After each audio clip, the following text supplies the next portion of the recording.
You stand before the weathered stone walls of a medieval monastery. The air is cool, carrying the faint scent of damp earth and old incense. You imagine a life of serene contemplation, endless quiet, and profound spiritual peace within these hallowed grounds. You picture monks in silent prayer, days flowing by in undisturbed harmony. But what if that idyllic vision is far from the truth? What if the reality hidden behind those imposing walls was one of relentless struggle, constant pressure, and an unexpected array of threats? Join us as we step beyond the romanticized image to uncover the daily challenges, the internal conflicts, and the external dangers that made a monk's life anything but peaceful. You will discover a world shaped by unyielding routine, human frailties, fierce politics, and the relentless burdens of both body and soul. The very first burden you encounter, the one that shaped every single breath and heartbeat within these walls, was the iron grip of the horarium. This was not merely a timetable. It was the sacred, unyielding blueprint for every minute of a monk's day, every day of his life. It was a rigorous, divinely ordained schedule designed to bring order to chaos, to elevate the soul through constant worship and labor. But in practice, it often felt like a relentless spiritual marathon, pushing human limits to their breaking point. Imagine yourself as a novice, newly arrived. You expect quiet devotion, perhaps long hours of study or solitary contemplation.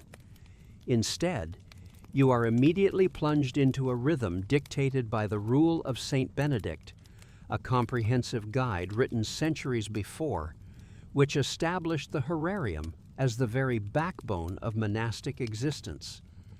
This rule, designed to create a stable community dedicated to God, meticulously divided the day and night into segments of prayer, work, and sleep.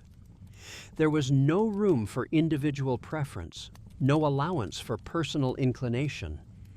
Your life was no longer your own. It belonged to the bell. The first summons pierces the deepest hours of the night, long before the first hint of dawn.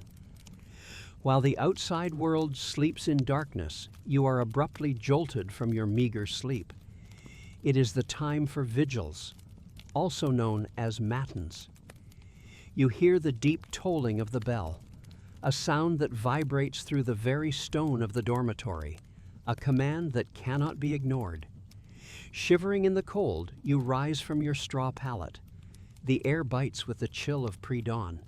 You fumble for your coarse habit, your fingers numb.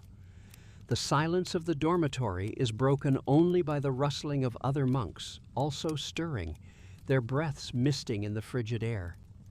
You walk through the dim cloister, the path lit only by the faint glow of a lamp carried by one of the brethren, or perhaps the moon, if it is full and bright enough to penetrate the narrow windows.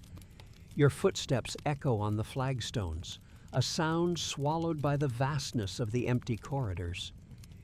You enter the church, the focal point of the monastery.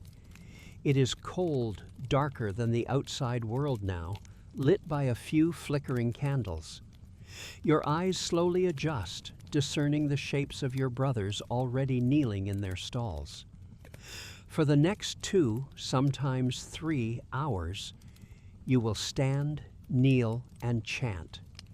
Your voice, perhaps still thick with sleep, joins the collective murmur of Latin prayers, psalms, and readings. The cold seeps into your bones. Your mind struggles to stay alert, to truly contemplate the words you utter. You fight against the urge to doze, against the weariness that pulls at your eyelids. This is not a peaceful, quiet meditation. It is an active, demanding form of worship, often performed in a state of profound sleep deprivation. The spiritual battle begins not with lofty thoughts, but with the raw physical struggle against your own body's demands for rest. When vigils finally conclude, there is a brief respite, perhaps a short period for private prayer or reading before the next call. Soon, as the sky begins to lighten, you are summoned again for lauds. This service, marking the dawn, brings a new wave of psalms and hymns, a fresh affirmation of faith as the world awakens. The light, however faint, offers a small comfort, chasing away some of the oppressive darkness. Yet, your body is still crying out for the sleep it has been denied. The early morning hours continue their relentless march. Around 6 o'clock, depending on the season, the bell rings for prime. This is the first of the little hours, shorter services, but still demanding your full presence. Following prime, the monastery shifts its focus to labor. This is not the idyllic image of monks quietly illuminating manuscripts all day. While some monks were indeed scribes or scholars, the vast majority were engaged in demanding manual labor. You might find yourself in the fields, tilling the soil, planting crops, or harvesting. Your hands grow calloused, your back aches from stooping under the sun or shivering in the biting wind. The monastery had to be self-sufficient, and that meant hard physical work. You could be assisting in the monastic workshops, grinding grain at the mill, brewing ale, baking bread, or even constructing new buildings. Imagine the sweat, the strain, the sheer physical exertion that filled these hours. This was not a contemplative stroll through a garden. It was the grinding reality of medieval survival, undertaken with a spiritual purpose, but no less arduous for it. Then, around 9 o'clock, the bell calls you back to the church for terce. Another service, another round of chanting and prayer. Your mind, already tired from lack of sleep and the morning's exertions, struggles to refocus on the divine. Following terce, you might return to your labor, or perhaps spend time in the scriptorium, carefully copying texts, a task that required immense concentration and discipline, demanding stillness when your body craved movement and precision when your mind felt foggy. Midday approaches, and with it, the service of sext around noon. After sext comes the meal. This is not a leisurely affair. You gather in the refectory, the communal dining hall, where silence is strictly enforced. A designated reader chants from Scripture, or a holy text while you eat your simple, often bland meal. Meat was generally forbidden except for the very ill. Your diet consisted mainly of bread, vegetables, beans, and sometimes fish or cheese. The focus was on sustenance, not pleasure, and certainly not conversation. The act of eating was another opportunity for spiritual discipline, for reflection, not indulgence. You eat quickly, mindful of the time, mindful of your brothers, and then you depart. There is no afternoon nap to recover from the early morning start or the heavy labor. Instead, you are soon called back for none around 3 o'clock in the afternoon. Yet another cycle of prayer, another spiritual checkpoint in the relentless progression of the day. After none, more work awaits. Perhaps you continue your duties in the fields, or attend to administrative tasks, or spend more time in the library, poring over ancient texts by the waning light. The day's light begins to fade, and with it, your physical and mental reserves. Every part of your being longs for rest. As evening draws in, the bell sounds for vespers, the evening prayer, around 6 o'clock. This is a significant service, often considered one of the most beautiful, as the fading light within the church creates a mystical atmosphere. But by this point, fatigue is a heavy cloak. You have been awake, praying, working, and striving for nearly 18 hours. Your voice may be hoarse, your knees stiff from kneeling, your back aching. The battle against drowsiness is constant, a silent personal war waged against the unyielding schedule. Finally, just before bedtime, the last service of the day, Compline, is observed. This is a short introspective prayer, a final act of devotion before the brief period of sleep. It includes a confession of sins and a prayer for protection during the night. The silence after Compline is profound, a blessed release from the constant demands. You return to the dormitory, exhausted. You undress quickly, collapsing onto your pallet. Sleep, when it comes, is often deep and immediate, but it is also fleeting. You might get perhaps 6 to 7 hours of sleep in total, but crucially, it is broken sleep, interrupted by the middle of the night call for vigils. This constant cycle of interrupted rest means true. Restorative sleep is a luxury rarely experienced. Your body never truly catches up. You exist in a perpetual state of fatigue, a baseline exhaustion that becomes your normal. This horarium, this meticulously planned routine, was not just a suggestion, it was enforced with unwavering discipline. Deviation was a sin, a rebellion against the divine order. Every bell toll was a command from God, interpreted by the abbot and the monastic hierarchy. Lateness, sloppiness in prayer, or laziness in work were not minor infractions. They were spiritual failings. You lived under the constant scrutiny of your superiors and your brethren, all striving or struggling to adhere to the same impossible standard. The tyranny of the horarium meant that personal autonomy was virtually non-existent.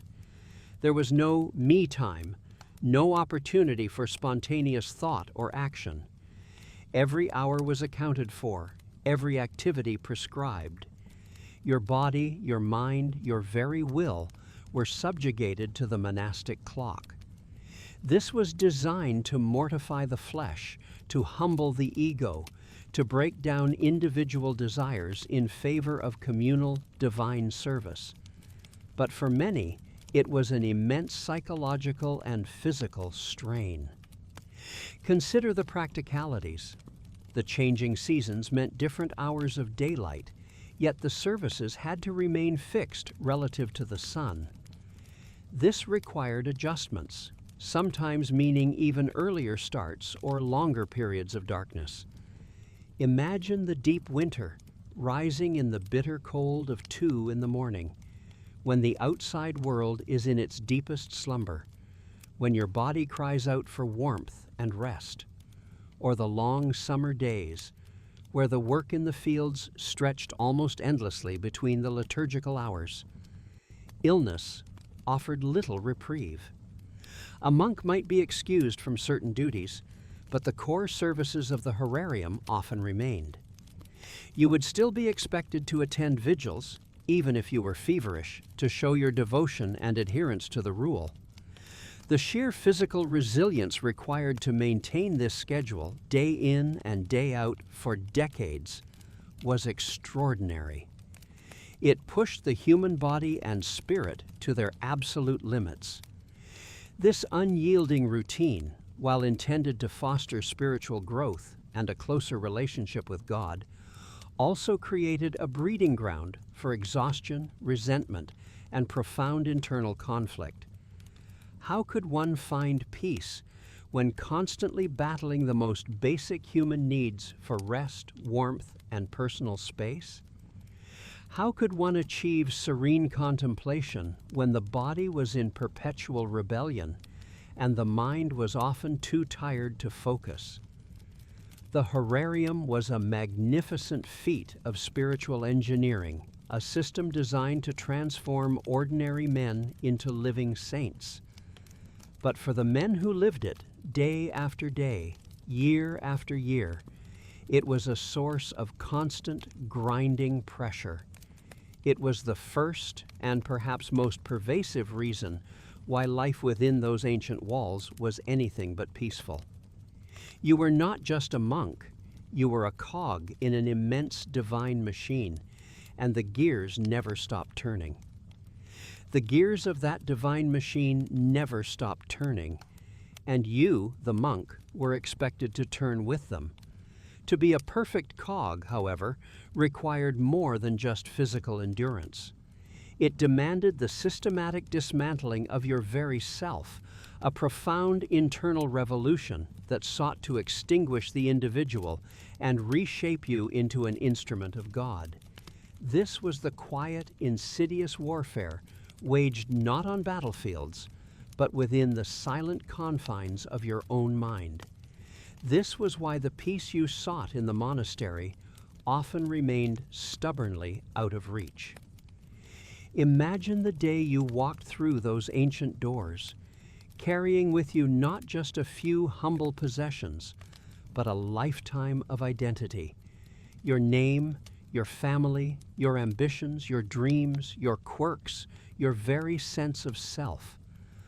All of it was expected to be left outside, shed like an old skin. From the moment you took your vows, you were no longer merely a man. You were a brother. Your old name, the one whispered by your mother perhaps, or shouted by your friends, became a relic. You might even be given a new name, a symbolic rebirth into a new, anonymous existence. This was not a renaming to honor you, but to erase what came before. You soon discovered that personal property was a concept utterly alien here. The rough wool habit you wore was not truly yours. It was the community's. The worn wooden sandals, the simple bowl and spoon for your meals, the quill and parchment if you were fortunate enough to work in the scriptorium, none of it belonged to you. You were a steward, not an owner. There was no private chest, no locked drawer for cherished keepsakes. What could a man cherish when all he owned was shared, communal, or simply loaned? You are made indistinguishable from the man beside you, a uniformity that extended far beyond your outward appearance. Then there was the vow of obedience. This was perhaps the most formidable assault on the self, far more challenging than poverty or chastity. To be obedient in the monastic sense meant far more than simply following rules. It meant surrendering your will, completely and utterly, to the abbot, who was seen as Christ's representative on earth. Every instruction, every command, no matter how trivial or how profoundly it conflicted with your own judgment or desire, had to be met with unthinking assent. You were not to question, not to debate, not to rationalize. Your own reasoning, your own thoughts on the best course of action were to be silenced, deemed suspect. Picture this. You are called to a task, perhaps one you find tedious, or one you believe could be done more efficiently another way.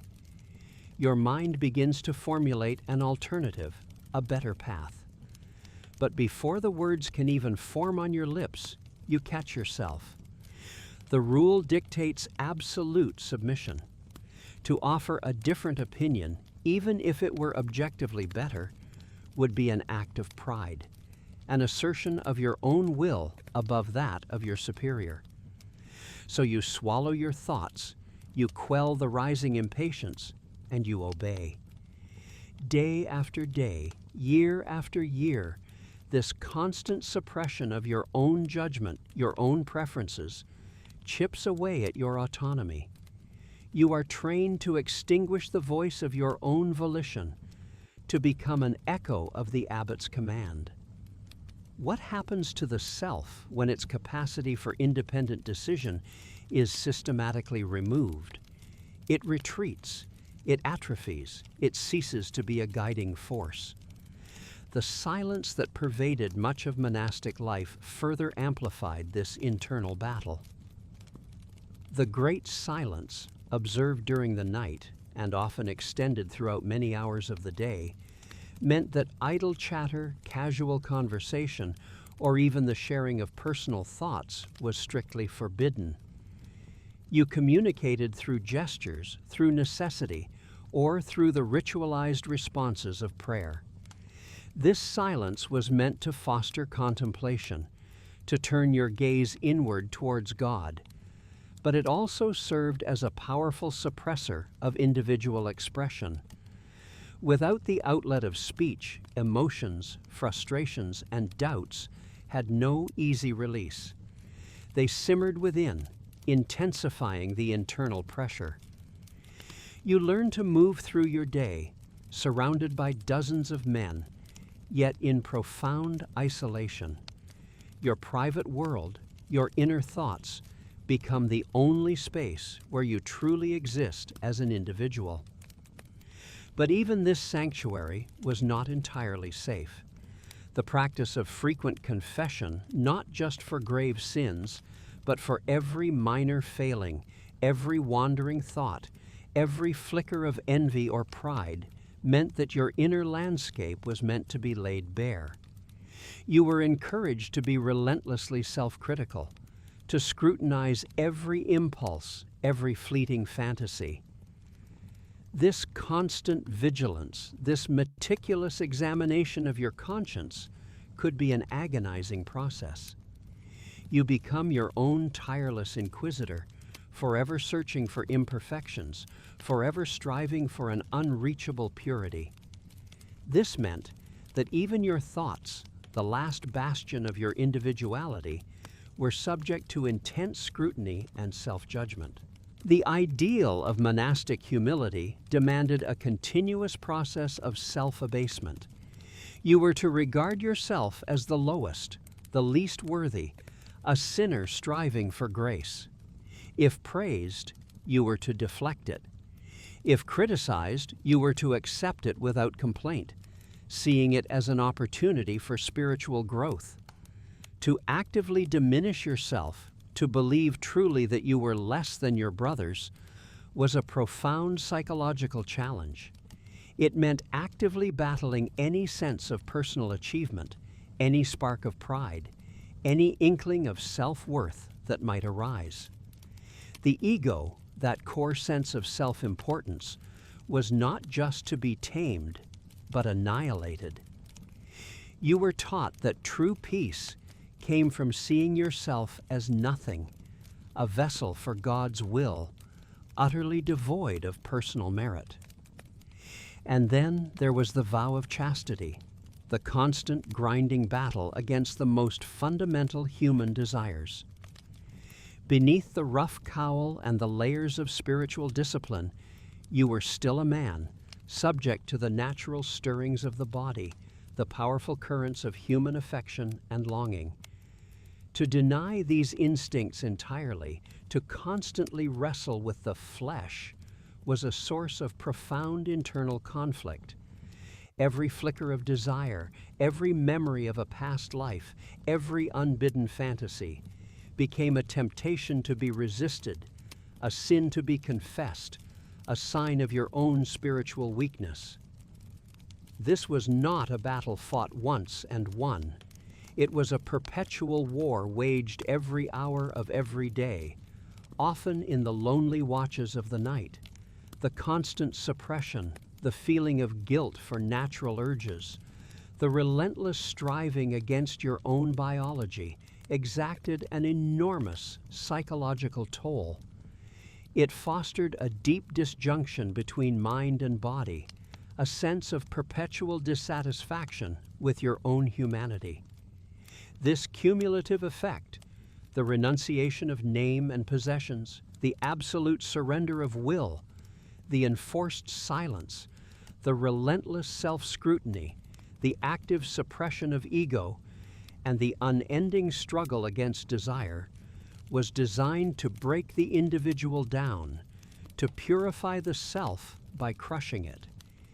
It was a rigorous, often brutal process of deconstruction, intended to leave behind only a pure vessel, empty of personal ambition or attachment, ready to be filled solely by the divine. But for many, this process did not lead to serene contemplation and profound peace. Instead, it led to a different kind of quiet suffering, the constant internal warfare, the perpetual sense of unworthiness, the absence of any true personal outlet for thought or emotion could foster deep resentment, profound melancholy, or a crushing sense of spiritual failure.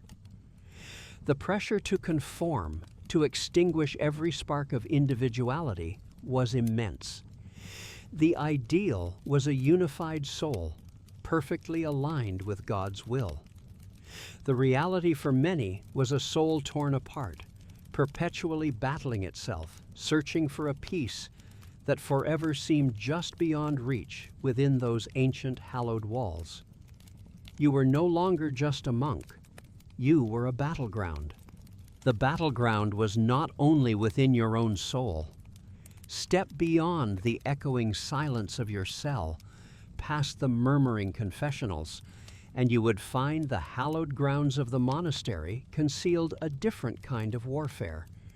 Here, battles were fought not with spiritual weapons, but with hushed words, calculated glances, and the subtle maneuvering of influence. This was the arena of power and politics, a reality that pulsed beneath the serene surface of monastic life, quietly, persistently, dismantling any illusion of peace. You might imagine a monastery as a haven, entirely detached from worldly struggles. But even within these walls dedicated to God, human nature asserted itself. These institutions were not simply isolated spiritual retreats. They were powerful economic entities, landowners, employers, centers of learning, and often significant players in the broader political landscape of the medieval world. With such influence came the inevitable currents of ambition and control. Consider the layout of the monastery, the hierarchy that governed your daily life. At the apex stood the abbot, the father figure, the spiritual and temporal leader. You saw him preside over chapter meetings, his voice carrying the weight of ultimate authority, his decisions shaping every aspect of your days, from the distribution of duties to the very food you ate. Beneath him were the prior, his second in command, the cellarer, managing the monastery's vast estates and supplies, the sacristan, caring for the church and its precious relics, and many more. Each of these roles was a position of influence, coveted by some, a burden to others, and a constant point of observation for every monk. You walked among men who had taken vows of poverty, chastity, and obedience, yet you could not escape the subtle currents of human ambition that swirled around these offices. The election of an abbot, for example, was far from a purely spiritual affair. Imagine the scene. The monks gathered in the chapter house, the air thick with expectation. The process could stretch for days, sometimes weeks, a closed-door drama often mirroring the political machinations of any secular court. Factions would form, alliances would be forged in hushed conversations during recreation hours or late into the night. Supporters for one candidate might subtly praise his piety, his administrative skill, his connections to powerful bishops or nobles. Detractors might quietly spread rumors of a rival's temper, his lack of experience, or his questionable financial decisions from a previous minor office. You might find yourself approached by a senior monk, offering a friendly word, a subtle hint about which way the wind was blowing, or even a veiled promise of easier duties should a certain candidate prevail. The weight of your vote, though technically secret, was often subject to immense pressure. Some monks sought a benevolent leader, others a strict disciplinarian. Some wanted an abbot who would raise the monastery's standing in the eyes of the king. Others one who would ensure a steady supply of good wine for the refectory. These were not always base desires, but they were human, complicating the spiritual ideal. Once an abbot was elected, the power dynamics shifted but did not cease. Now, securing a favorable position, an easier assignment, or avoiding particularly onerous tasks often depended on your relationship with the new head of the monastery and his closest confidants. You might observe a monk who was consistently assigned to the scriptorium, copying texts, a relatively comfortable and esteemed role, while another was perpetually sent out to the fields, supervising agricultural laborers, a much harder, physically demanding duty. Was it based purely on skill, or was there a whisper of favoritism, a subtle repayment for support during the election? The monastery, for all its spiritual purpose, was also a highly structured society. Like any society, it had its favored sons and its less fortunate members. You learned quickly that a well-placed word, a timely intervention by a friend in a position of power, could significantly alter the course of your daily life. Perhaps you yearned for a quiet life of study in the library, but found yourself instead assigned to the bustling kitchens. A quiet plea to the prior, perhaps delivered through an intermediary, might shift your fate. This was a form of patronage, a system of influence that undermined the ideal of perfect equality and selfless service. Even outside the grand politics of elections, daily life was riddled with smaller, more personal power struggles. Disputes over resources were common. You might hear two monks arguing in the common room about the allocation of parchment for copying, or the use of a particular communal tool in the workshop. The cellarer held immense sway over the quality and quantity of food and drink, a source of constant low-level grumbling and sometimes outright complaint. A frugal cellarer, even if adhering to the rule, could become deeply unpopular. A generous one might be seen as squandering resources or encouraging gluttony. These were not grand theological debates, but very real points of friction that eroded the notion of universal peace. Then there were the rivalries, born of personality clashes or differing interpretations of the rule. You might observe two senior monks, both highly respected, yet perpetually at odds over the best way to manage the monastery's finances or the correct observance of a particular feast day. Their disagreements, though perhaps couched in spiritual language, often had deep roots in personal animosity and a desire for their own vision to prevail. These tensions, though often unspoken or communicated through subtle gestures and coded language, created a palpable atmosphere of unease. You learned to navigate these currents, to understand who held grudges, who was allied with whom, and where to tread carefully. The external world, too, frequently intruded upon this supposed sanctuary, further complicating internal politics. Kings, queens, powerful nobles, and bishops often viewed monasteries as strategic assets. An abbot might be a royal advisor. A monastery might control vital trade routes or valuable agricultural land. Therefore, secular rulers often tried to influence the election of abbots, sometimes even sending their own representatives to ensure a favorable outcome. This meant that the internal politics of the monastery were not just about spiritual leadership, but also about protecting the institution's wealth, its standing with the powerful, and its very autonomy. Imagine the pressure on the monks during such an election. On one side, the desire to choose a truly spiritual leader, dedicated to the rule and the welfare of the community. On the other, the unspoken threat from a powerful lord who favored a particular candidate, perhaps someone less pious, but more politically astute, or even a relative of the noble family. Your choice could have repercussions not just for your spiritual life, but for the safety and prosperity of the entire monastic house. To defy such external pressure could lead to loss of patronage, land disputes, or even direct intervention by force. The abbot himself, once installed, wielded enormous power.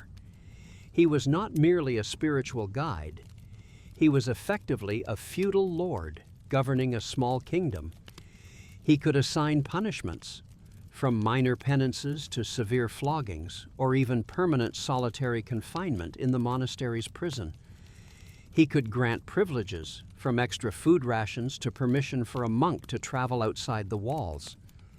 His judgment was final. You knew that a misstep, an act of insubordination, or even falling out of favor could dramatically worsen your monastic experience.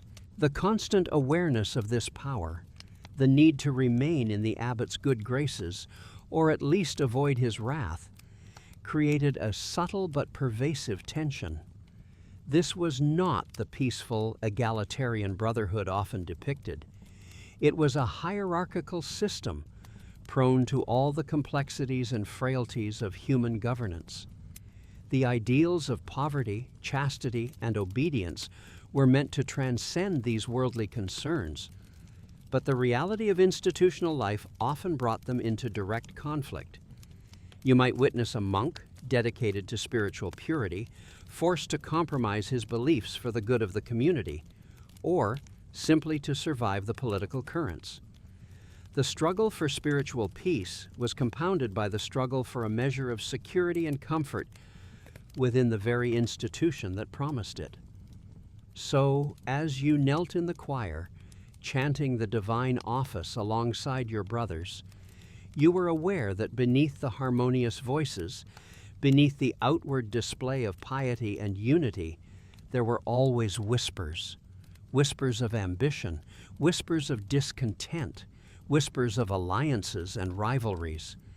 These were the quiet undercurrents of power and politics, a constant reminder that even in a place consecrated to God, the complexities of human nature, with all its desires and flaws, continued to shape every moment of your monastic life. The pursuit of peace, internal or external, was a perpetual, often agonizing journey. It was a battle not just against the self, but within the very walls that promised refuge.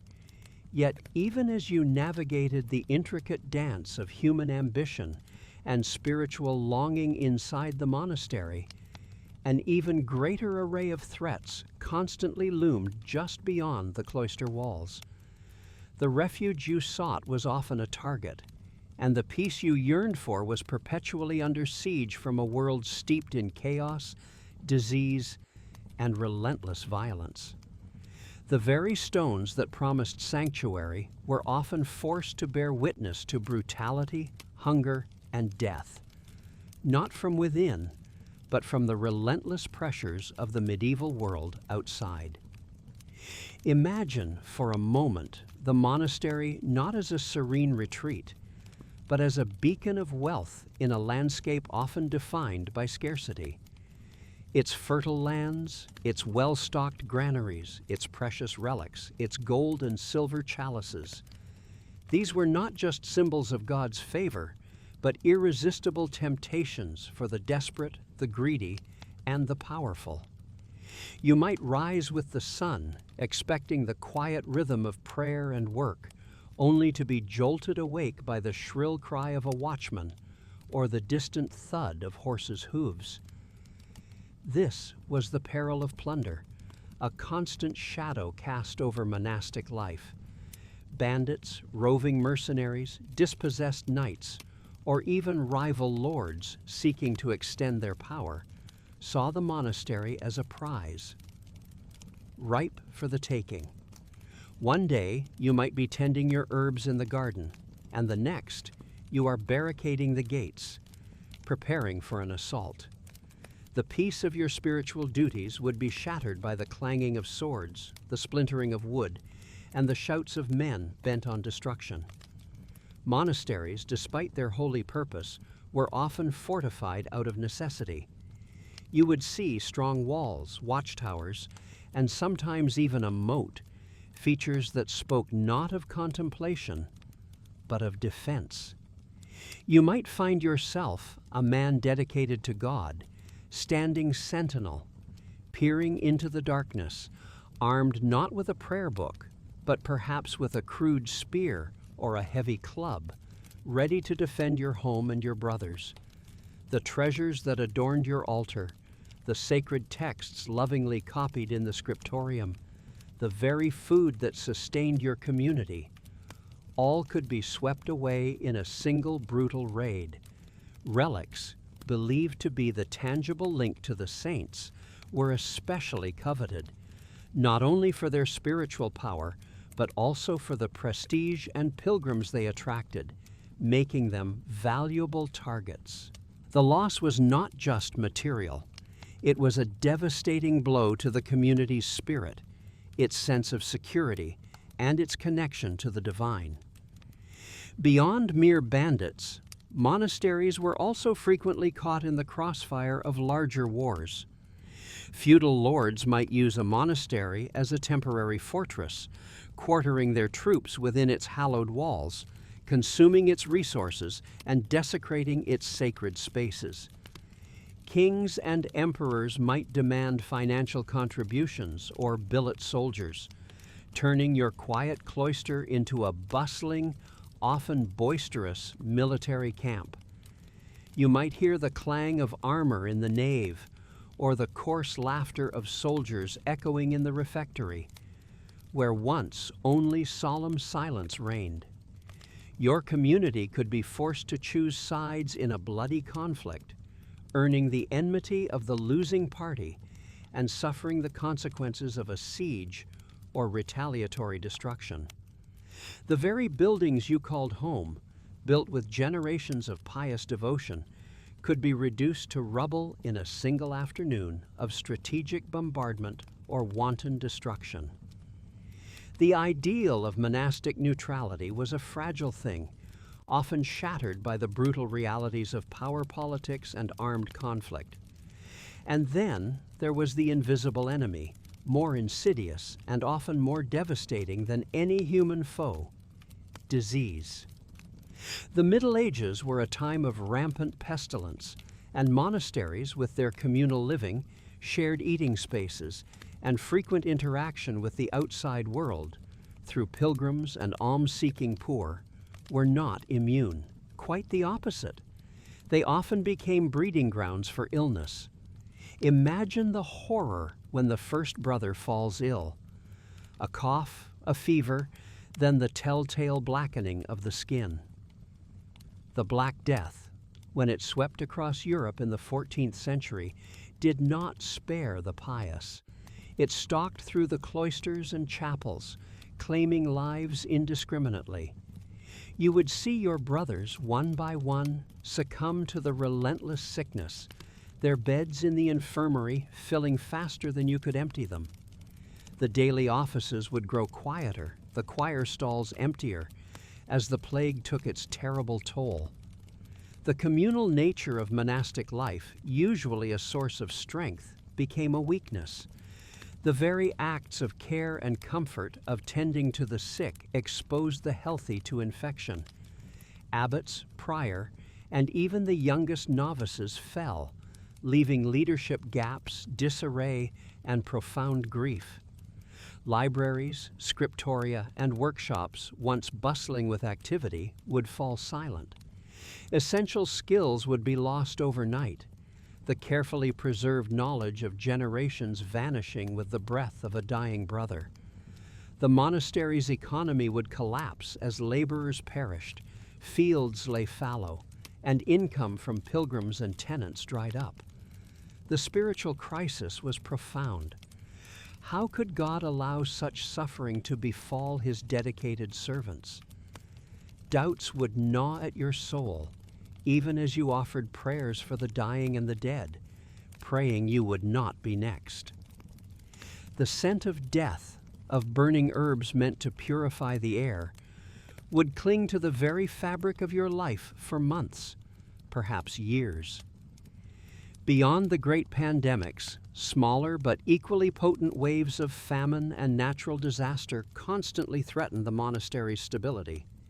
Medieval agriculture was a precarious business, utterly dependent on the whims of the weather. A prolonged drought could wither crops in the fields, leaving granaries empty and bellies rumbling. Torrential rains could flood rivers, washing away precious topsoil and destroying harvests. A particularly harsh winter could freeze livestock and deplete food stores. Monasteries, though often better organized and with more extensive lands than individual peasant farms, were not immune to these calamities. In fact, their larger populations, including monks, lay brothers, servants, and the poor who depended on their charity, meant that the consequences of famine could be even more dire. You would witness the slow, agonizing decline as food rations dwindled. The meager portions in the refectory would shrink, the soup thinning, the bread growing stale and hard. The monastery's famed hospitality, a cornerstone of its mission, would be severely tested as the hungry masses from the surrounding villages converged on your gates, begging for sustenance that you could barely provide for yourselves. Illnesses born of malnutrition would sweep through the community, further weakening those already suffering. The spiritual focus would inevitably shift from contemplation to the desperate search for survival, the primal need for food overshadowing all other concerns. The struggle was not abstract. It was the gnawing emptiness in your stomach, the cold ache in your bones, and the desperate hope for the next harvest. Finally, even the church itself, the supposed protector and guide, could be a source of peril. Ecclesiastical politics, papal decrees, and the ever-shifting landscape of church power could profoundly disrupt monastic peace. You might find your abbot embroiled in a dispute with a local bishop over tithes or land rights, a conflict that could escalate to excommunication or even armed confrontation. The Pope, a distant figure, could issue a reform decree that fundamentally altered your order's rules, forcing radical changes upon your ancient traditions and causing deep divisions within your community. During periods of schism, with rival popes claiming legitimacy, monasteries were often forced to choose a side, a dangerous gamble that could lead to confiscation of lands, persecution, or the expulsion of your abbot and brothers if you backed the losing faction. Royal patronage, while offering protection and endowment, also came with strings attached, granting kings and nobles a say in the election of your abbot or demanding financial aid for their wars. This entanglement with secular power could compromise your spiritual independence and drag you into worldly affairs you desperately wish to avoid. A powerful lord might demand that one of his sons be made abbot, regardless of his spiritual aptitude, further eroding the internal integrity of the community. So, as you walk down the cloister garth, the sounds of distant life carry on the wind, perhaps the cry of a hawk or the faint echo of a traveler's song.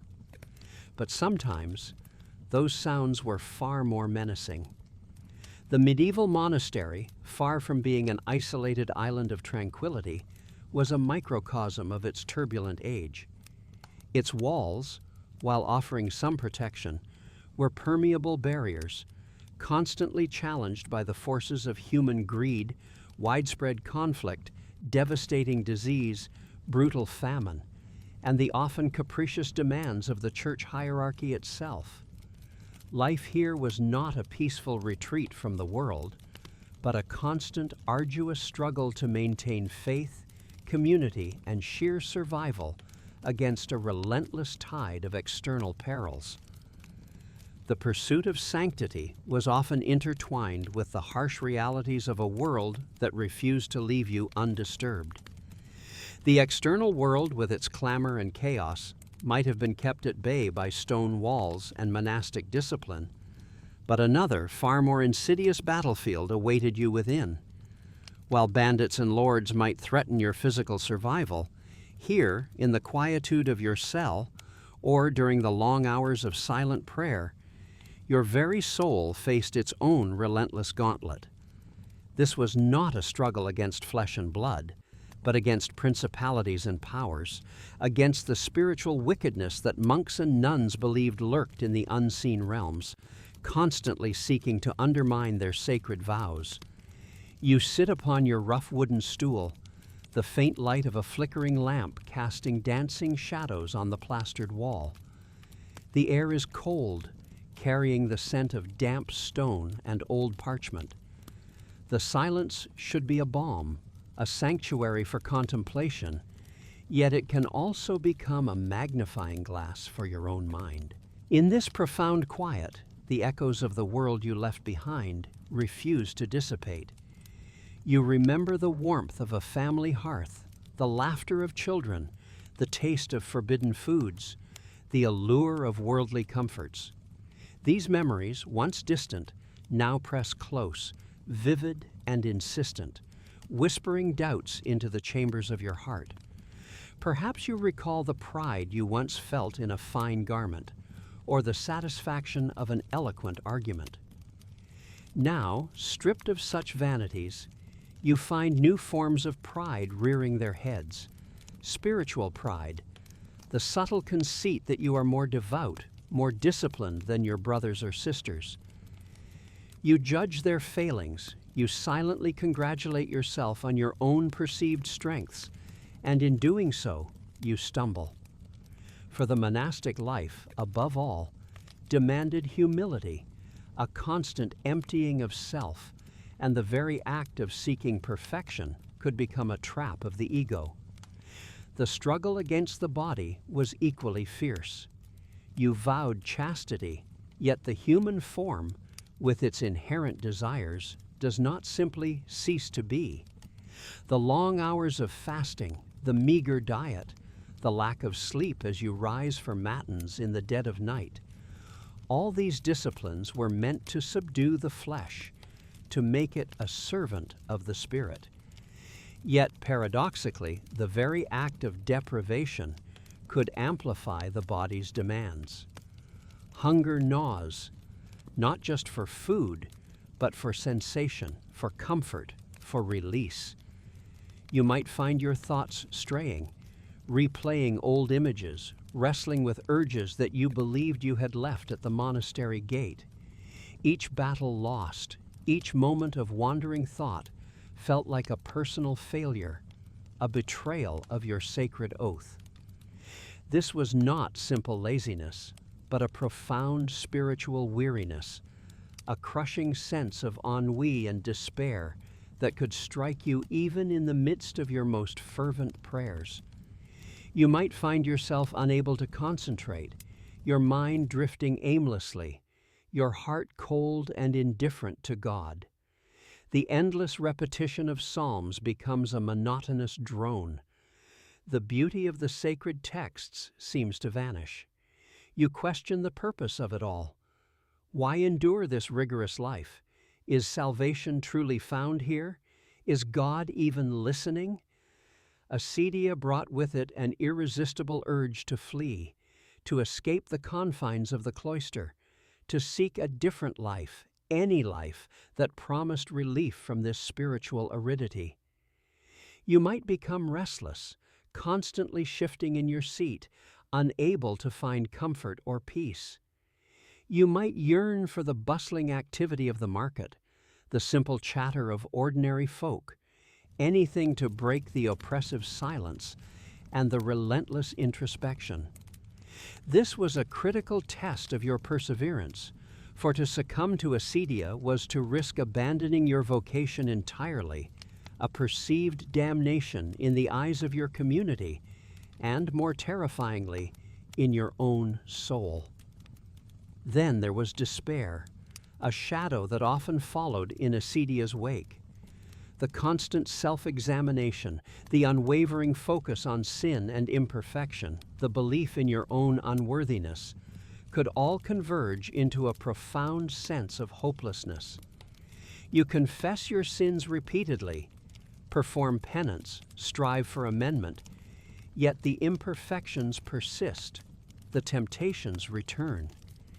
You begin to doubt God's mercy, to believe that your efforts are futile, that you are simply incapable of achieving the sanctity required. The weight of your own perceived failures becomes unbearable, threatening to crush your spirit entirely. Imagine the long nights in your cell, the cold seeping into your bones, the flickering lamp barely illuminating the scriptorium table where you painstakingly copy a text. Your hand aches, your eyes burn, and your mind is a maelstrom of self-doubt. Did you truly hear God's call? Or were you merely fleeing a difficult world, only to find a different, more subtle torment here? The silence that was meant to bring you closer to the divine now seems empty, filled only with the resounding echo of your own anxious thoughts. The monastic community, while providing structure and companionship, could also be a source of trial. Human nature, with all its foibles, does not disappear at the monastery gate. Personalities clash, petty jealousies arise. The quiet resentment of a perceived slight or an unfair duty could fester, turning into anger that violated your vows of charity. You might find yourself struggling with envy, coveting the spiritual graces of a brother or sister who seemed to find prayer effortless, or who received more attention from the abbot or abbess. Maintaining fraternal love, despite the inevitable irritations and imperfections of others, was a daily spiritual exercise. Even the simple rhythms of the day, meant to be a steady path to devotion, could become a source of internal strife. The bell for matins at 2 a.m, the long hours of manual labor in the fields or the scriptorium, the strict rules for silence, the bland diet, the communal living with little personal space, all these external disciplines, while designed for spiritual growth, could wear down the human spirit. The relentless grind could lead to exhaustion, to irritability, to a profound weariness that made every small obligation feel like an insurmountable burden. The devil, according to medieval belief, was an active and cunning adversary. He did not need to manifest as a horned beast to tempt a monk or nun. He worked through suggestion, through doubt, through the amplification of human weakness. He whispered doubts during prayer, provoked lustful images during sleep, encouraged pride in pious acts, and fueled despair in moments of spiritual dryness. For the monk or nun, every internal struggle, every stray thought, every flicker of doubt could be interpreted as a direct assault from the forces of evil, transforming the mind into a cosmic battleground. To navigate this treacherous landscape of the soul, you relied on confession, pouring out your darkest thoughts and struggles to a confessor, seeking absolution and spiritual guidance. You engaged in rigorous self-examination, constantly scrutinizing your motives, your words, your deeds. You practiced penance not as punishment, but as a means of mortifying the flesh and cultivating humility.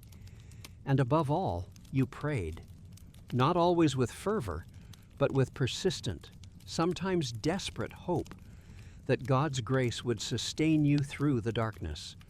Life in a medieval monastery, therefore, was not a peaceful retreat for the faint of heart. It was a rigorous, often agonizing journey into the depths of the human soul, a relentless confrontation with your own weaknesses, your desires, and your capacity for both good and ill. The walls protected you from one kind of danger, only to expose you to another, far more intimate and unsettling. It was a spiritual battlefield where the stakes were nothing less than eternal salvation, a gauntlet that demanded every ounce of your will, your faith, and your enduring hope. and every single day you stepped onto that battlefield, knowing the struggle would begin anew. You have confronted the inner demons, the relentless whispers of doubt and desire. You have wrestled with your spirit on that internal battlefield. But the medieval monastery was not just a crucible for the soul. It was a demanding, unforgiving world for the body, a physical gauntlet that daily tested your endurance, your resilience, and your very capacity for life. The stone walls, which seemed to promise sanctuary, also enclosed you in a realm of constant physical challenge, where the flesh was as much a site of struggle as the spirit. Imagine, if you will, the persistent chill that permeated every stone structure, a damp cold that seemed to seep into your bones and never truly leave. You rise before dawn, often in the dark, the air biting your exposed skin. Your simple tunic and cowl offer scant protection against the morning's bite, especially in the depths of winter. There is no central heating, no roaring fire in every room.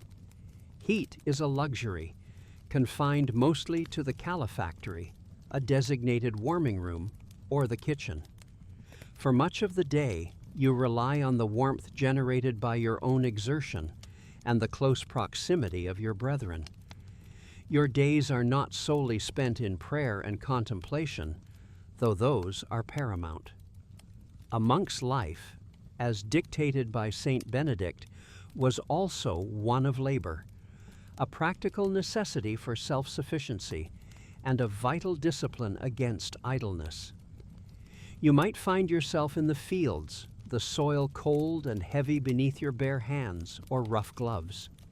Picture the rhythmic swing of your arm as you scythe wheat, the back-breaking stoop as you weed rows of vegetables, or the endless task of turning over rich earth with a spade, preparing it for the next season's planting.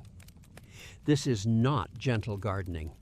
This is subsistence farming, demanding hard, sustained effort day after day, week after week, under sun, rain, or driving wind.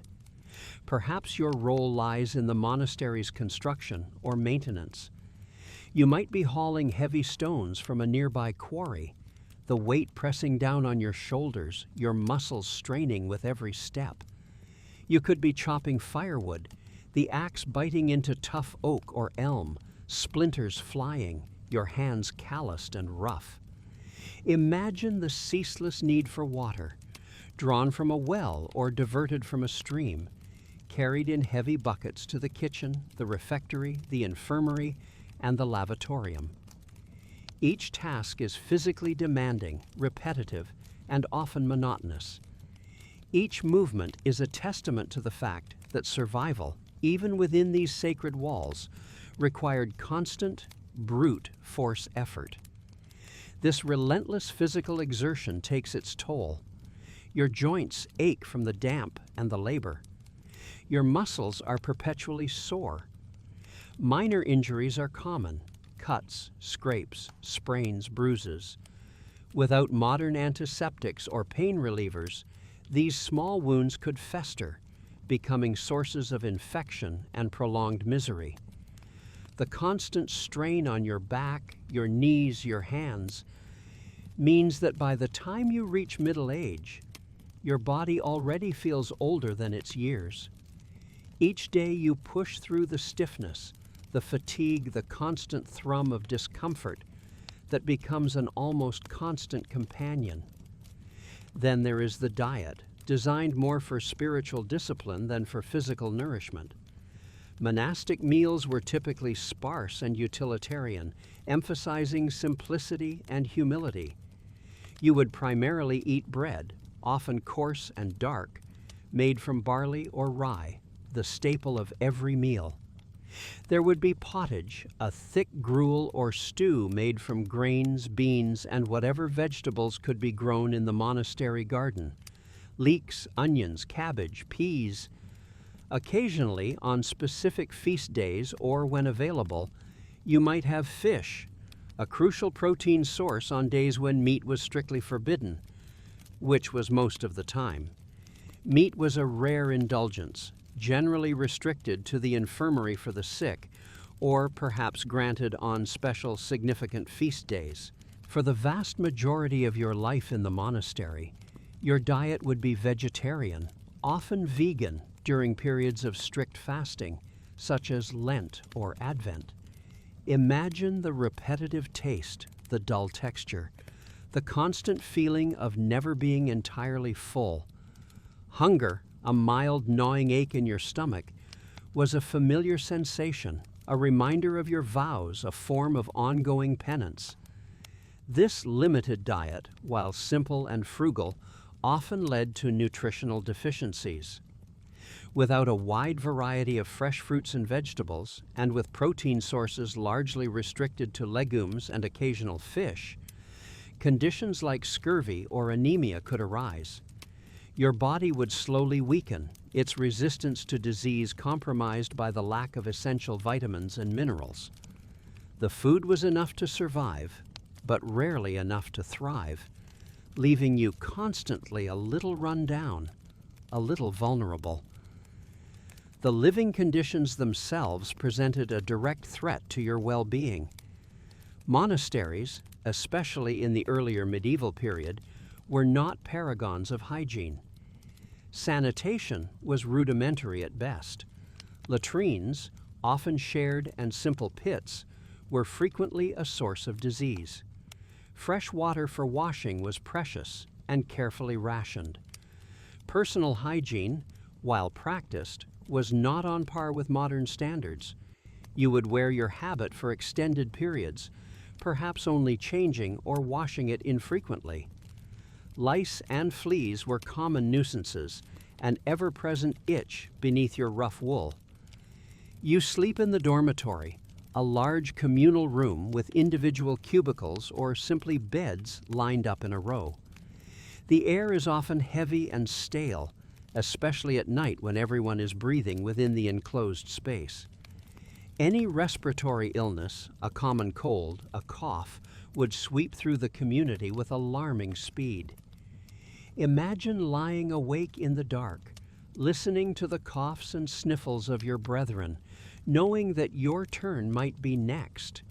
The close quarters, the shared spaces, the communal refectory, all made the monastery an ideal breeding ground for infectious diseases.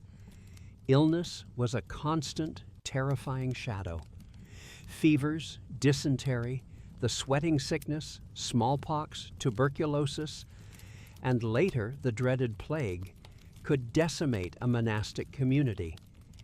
When a serious illness struck, you would be moved to the infirmary, a dedicated space for the sick. Here, the infirmarian, often one of the monks with some rudimentary medical knowledge, would tend to you. Treatments were basic: herbal remedies, poultices, bloodletting, purgatives. Pain relief was minimal. Recovery was often a matter of sheer fortitude and divine intervention. Imagine the fear that gripped the community when a serious epidemic arrived. The sudden onset of symptoms, the rapid decline, the isolation of the sick, and the grim procession to the graveyard. Death was a frequent visitor, not an abstract concept, but a very real and present danger. Every monk knew that his time could come suddenly, without warning, and often with considerable suffering. Even if you escaped the scourge of epidemics, the accumulated toll of a monk's life would eventually manifest. The hard labor, the restricted diet, the cold, the damp, all contributed to a diminished life expectancy. If you lived to old age within the monastery, your body would likely be racked with arthritis, chronic pain, and various ailments brought on by a lifetime of physical hardship.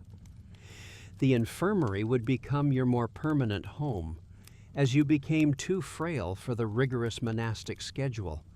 You would become reliant on the care of your younger brethren, a burden on the community's resources, though considered an important object of charity and prayer.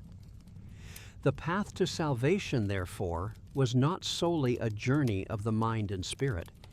It was a journey undertaken by the whole person, body and soul, through a world designed to humble the flesh and expose its vulnerabilities. The monastery, far from being a tranquil haven of peace, was a place where your body was constantly tested, disciplined, and sometimes broken.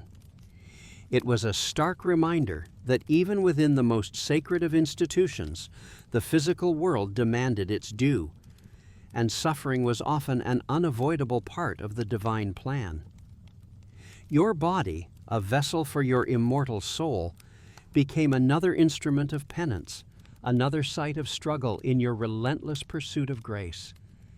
And through it all, you endured, believing that every ache, every pang of hunger, every shiver of cold brought you one step closer to God. You sought God through suffering, through the discipline of your body and the rigor of your daily prayers. But your monastery, this seemingly isolated bastion of spiritual devotion, was not just a collection of individuals seeking salvation. It was a powerful engine, a complex institution deeply embedded in the very fabric of the medieval world, an economic powerhouse that grappled with immense worldly wealth. You might imagine a monastery as a quiet, self-contained refuge, far from the hustle and bustle of secular life. But in truth, many were at the very heart of the medieval economy. You see, the same piety that led individuals to join the monastic life also inspired kings, nobles, and even common folk to donate vast tracts of land, precious relics, and substantial sums of money to these holy houses. It was a way to secure prayers for their souls, to build a legacy, or perhaps to simply appease a troubled conscience. Over centuries, these accumulated gifts transformed many monasteries into enormous landowners, with sprawling estates that dwarfed those of many minor lords. Imagine you are standing on a hill overlooking your monastery. You do not just see the cloister walls and the church spire. You see a vast landscape stretching out before you, cultivated fields, dense forests, bustling mills, even entire villages, all under the dominion of your abbey. This land was not simply a passive asset. It was worked by thousands of people. You would oversee serfs bound to the land, free tenants paying rent, and wage laborers tending to various monastic enterprises. The monastery became a massive agricultural estate, producing food not only for its own community, but also vast surpluses that were sold at market, bringing in substantial income. You would participate, perhaps indirectly, in this great economic engine, watching as carts laden with grain, wool, cheese, and timber rolled out from the monastic precincts to be traded in distant towns. But the wealth was not just agricultural. Monasteries owned quarries, vineyards, fisheries, and even urban properties. They became centers of trade and industry. Some even ran breweries, distilleries, and workshops producing textiles, metalwork, and elaborate illuminated manuscripts. The sheer scale of these operations meant that an abbot, the spiritual leader of your community, often had to be as much a shrewd businessman and administrator as a holy man. You would see him, or his appointed cellarer, poring over accounts, negotiating prices, and dealing with legal disputes over land boundaries or unpaid tithes. This accumulation of riches, however well-intentioned its origins, introduced a new set of challenges that profoundly impacted the peace and spiritual focus of the monastic life you had embraced.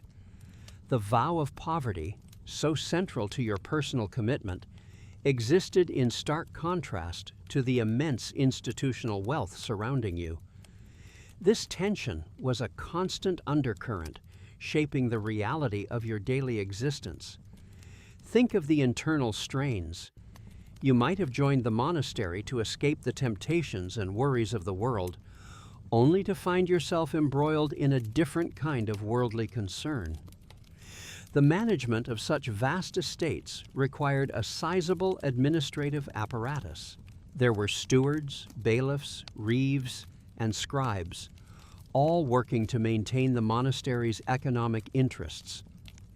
You, perhaps, might be tasked with overseeing a granary, managing a vineyard, or even traveling to a nearby market town to sell monastic goods. These duties, while practical and necessary, pulled you away from contemplation and prayer, replacing moments of quiet reflection with the clamor of commerce. Moreover, the wealth attracted unwanted attention. Your monastery, with its fertile lands and bulging coffers, became a tempting target for ambitious secular lords, greedy bishops, or even marauding bandits. You would live with the constant awareness of these external threats. Fortifications around the monastic complex, often more extensive than those of many castles, serve as a stark reminder. You would hear tales, perhaps even witness, legal battles stretching for years, as the monastery defended its rights and properties in ecclesiastical and secular courts. These were not abstract disputes. They directly impacted the resources available for your community, the stability of your daily life, and the very security of your brethren. Imagine the abbot, your spiritual father, spending days, even weeks, away from the cloister, traveling to royal courts or episcopal synods to defend monastic privileges, negotiate with powerful patrons, or arbitrate disputes. His focus, by necessity, would shift from guiding your souls to safeguarding the material foundations of the institution. This was not a criticism of the abbot. It was the reality of his weighty responsibility. He was, in effect, a lord in his own right, presiding over an economic empire that rivaled that of many dukes and counts. This worldly entanglement also led to internal temptations and controversies. The ideal of monastic simplicity often clashed with the reality of institutional opulence. While you, as an individual monk, lived a life of austerity, the monastery itself might possess grand buildings, exquisite vestments, and priceless treasures. The discrepancy could lead to accusations of hypocrisy from outside and internal discontent within. Some monks might yearn for the stricter observance of the early monastic rules, while others might grow accustomed to, or even desire, the comforts that wealth could provide. You might overhear hushed conversations or witness subtle tensions regarding the allocation of resources. Were the funds being used for their intended spiritual purposes, or were they contributing to a creeping secularization of monastic life? Did the abbot's extensive retinue and lavish travels truly serve the glory of God, or did they reflect an earthly pride? These were questions that simmered beneath the surface, occasionally erupting into open disputes or leading to reform movements that sought to strip monasteries of their excessive wealth and return them to a more austere existence. The very success of a monastery in accumulating wealth could, ironically, undermine its spiritual mission. As a major employer and landlord, the monastery became a central player in local politics and social structures. Its economic decisions had far-reaching consequences for the surrounding communities. You might find yourself mediating disputes between tenants, administering justice on monastic lands, or managing the flow of goods and services, tasks that bore little resemblance to the contemplative life you had envisioned. Consider the sheer administrative burden. Keeping track of countless properties, managing tenant agreements, collecting rents, overseeing agricultural production, maintaining buildings, and engaging in trade required an enormous amount of paperwork, record-keeping, and skilled personnel. You would see the scriptorium, not just as a place for copying holy texts, but also for drafting charters, drawing up legal documents, and maintaining detailed financial ledgers. The quill, once solely dedicated to transcribing scripture, now frequently recorded debts, assets, and market prices. This constant engagement with temporal affairs meant that the ideal of a cloistered, peaceful existence dedicated solely to prayer and study became increasingly difficult to maintain. The peace of the monastery was not the absence of struggle, but rather a different kind of struggle, the tension between divine aspiration and earthly practicality. Your community was constantly navigating this complex terrain, trying to reconcile its spiritual vows with its enormous material responsibilities. You understood that the wealth was often seen as a blessing, a divine favor, enabling the monastery to perform works of charity, support scholarship, and maintain magnificent churches that glorified God. Monasteries provided alms for the poor, healthcare for the sick, and education for the young. They were patrons of the arts and preservers of knowledge. Their economic power allowed them to build hospitals, maintain bridges, and provide social services that no other institution could rival in an era before modern states. So, the wealth was not inherently evil. It was a tool, but a tool that came with immense challenges and distractions. The monastic leader, the abbot, bore the heaviest weight of this worldly wealth. He was responsible for the spiritual well-being of his monks, but also for the financial solvency and legal standing of an entire economic enterprise. His decisions affected not only the souls under his care, but also the livelihoods of thousands of people who lived and worked on monastic lands. He had to be a spiritual shepherd, a shrewd manager, a diplomat, and often a warrior in court. This constant juggle, this perpetual balancing act between the sacred and the secular, meant that peace, in the sense of an undisturbed inner calm, was often a luxury he could ill afford. So, while you sought spiritual solace within the monastery walls, the institution itself was a hub of activity, a powerful player in the medieval world, constantly engaged with economic realities. The pursuit of God was interwoven with the management of lands, the collection of rents, the buying and selling of goods, and the defense of ancient privileges. This was a form of worldly wealth that, while providing stability and power, also brought with it a host of anxieties, conflicts, and challenges that made true, unburdened peace an elusive ideal, even for God's bankers. You lived in a monastery that was a paradox, a sanctuary of prayer built upon a foundation of extensive earthly riches, constantly testing the resolve of its inhabitants to keep their eyes fixed on the heavens, while their feet were firmly planted in the very fertile and very demanding soil of the world.